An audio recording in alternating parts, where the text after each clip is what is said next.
कविता मरे कविता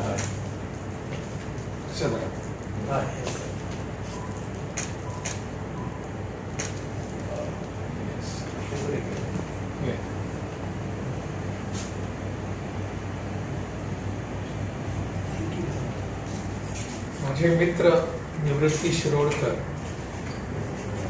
यांच्या कविता संग्रहाचं प्रकाशन आत्ताच नुकतंच माझ्या हस्ते झालेलं आहे. निवृत्तीचा परिचय तसा पत्रकार म्हणून पेडणे महालात माझा जुना परिचय आहे, परंतु त्याही पेक्षा एक कवी मनाचा माणूस, हे दोन्ही शब्द जाणून बुजून वापरतो. कवी मनाचा माणूस, कारण आज माणसामध्ये कवी मन हरवत चाललेलं आहे. माणूस हा माणूस राहत नाहीये अशी अवस्था झालेली असताना कवितेची जी स्पंदनं असतात अंतर्मनातील, ती स्पंदनं लेखणीच्या स्वरूपातनं आपण लिहून सगळ्या लोकांसमोर ठेवली. त्याबद्दल मी निवृत्ती शिरोडकरांचं मनपूर्वक अभिनंदन करतो आणि धन्यवादही देतो. एक चांगली कलाकृती, साहित्यकृती लोकांसमोर ठेवली.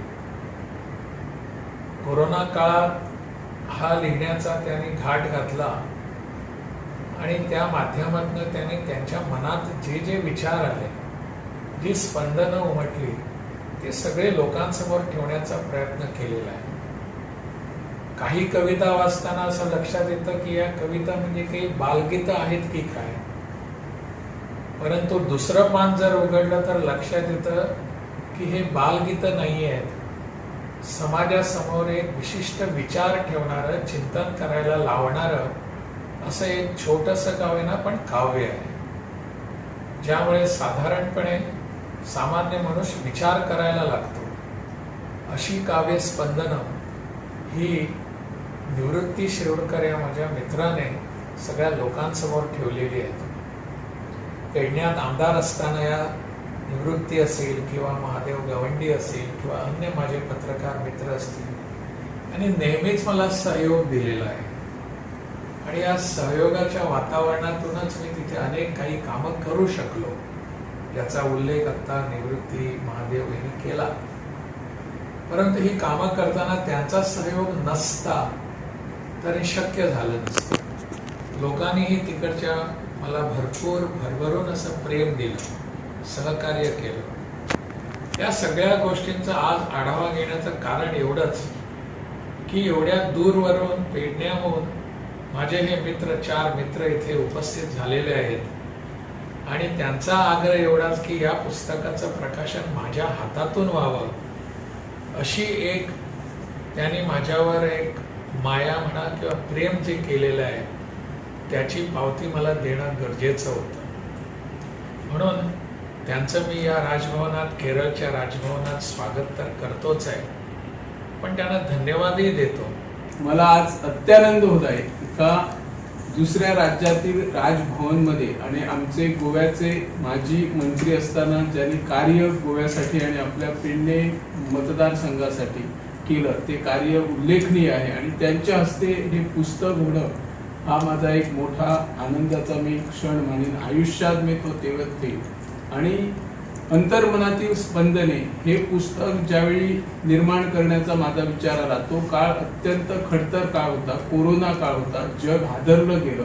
त्यामुळे आम्ही पत्रकारिता क्षेत्रात वावरत असताना आमच्यावर निर्बंध आले, सार्वजनिक ठिकाणी फिरणं कठीण झालं. त्यावेळात एक कविता माझी सुचत गेली आणि मी कविता लिहित गेलो. हे माझं 4थं पुस्तक आहे आणि आज माननीय राज्यपाल आर्वेकर सर यांच्या हस्ते ते प्रकाशित होतं. हा मला आनंद मी शब्दाने मांडू शकत नाही. त्याने आम्हाला वेळ दिली, आमचं या ठिकाणी जोरदार स्वागतही केलं आणि हा क्षण विसरणे आयुष्यात या तरी शक्य होणार नाही असं मी सांगतो. आणि सरांना ज्यांचे विचार म्हणजे खूप आहेत, पेडणे मतदारसंघात ज्यावेळी ते आमदार म्हणून निवडून आले, तो काळ आजही मी सुवर्ण अक्षरांनी लिहून ठेवलेला आहे.